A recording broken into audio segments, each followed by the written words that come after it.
Hi, we're with Rod Fowler here today at Fowler Farms as part of the Michigan Milk Producers Association cover crop project, and we're going to talk with Rod just a little bit about the farm and what he's doing and why he's doing some of those things. So Rod, can you tell us a little bit about the farm, your family, the history of the farm? Well, me and my brother started it. We're first generation dairy farms with one cow originally, I guess, and now we're milking 230 cows in robots. Dad bought this farm in '87. We moved here. That's the first Dad started farming, and me and my brother Robert added cows to the operation so we could make a place for us to stay on the farm. But we're standing in rye here that had a little manure on it, and can you talk a little bit about your cropping systems and then maybe about the cover crops we have here? This field here is 2 years. It'll be 2 years of corn silage and 1 year of soybeans. Last year it was soybeans. It's been cover crops probably last 10 or 12 years, mostly rye. This year it's all rye. And we just broadcast it on, so it's not, we don't have a lot of equipment costs in it, and we broadcast it on and work it in, and it grows. And that's why we did with the rye is it's easy to establish. You can plow it afterwards and it'll grow if you spread it on top, or you can disc it, and even deep tillage it'll grow through that. So you've got 12 years with cover crops. How did you get started?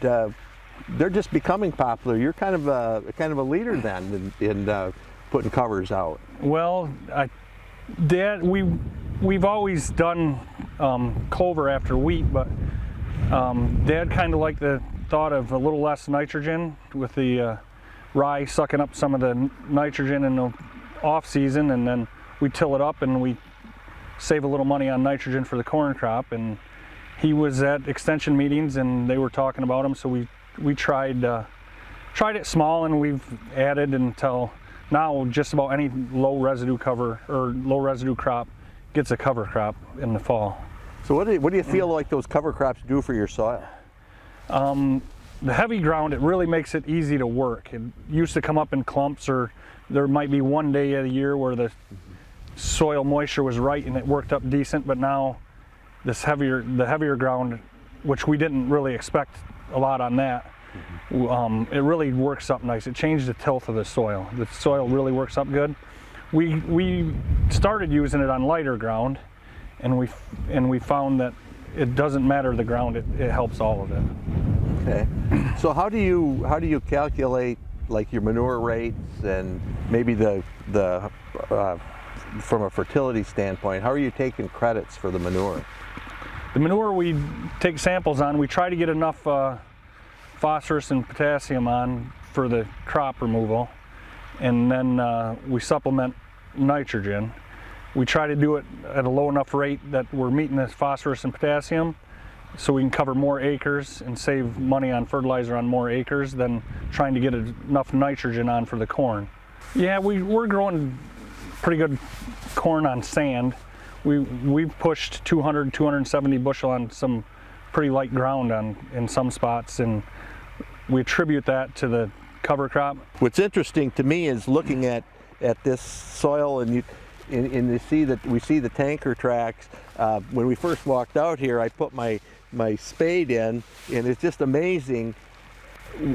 There's no compaction in here with the trafficking with the tankers. Do you feel like that's kind of the cover crops have helped you with that? Yeah, it does. And we're pretty flexible with when we put manure on the cover crop. We don't want to do it when it's super wet.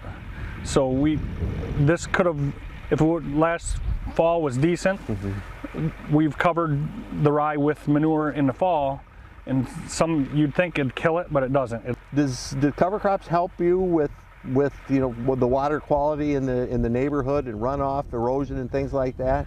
Well, it sure does. Yesterday the wind was blowing and the neighbor's sandhill was moving, and I pointed it out to my son and I said, look at this sand, it's going across the field, and you come here and there's the cover crop's holding it in, the water, it's not letting the water pull the soil either.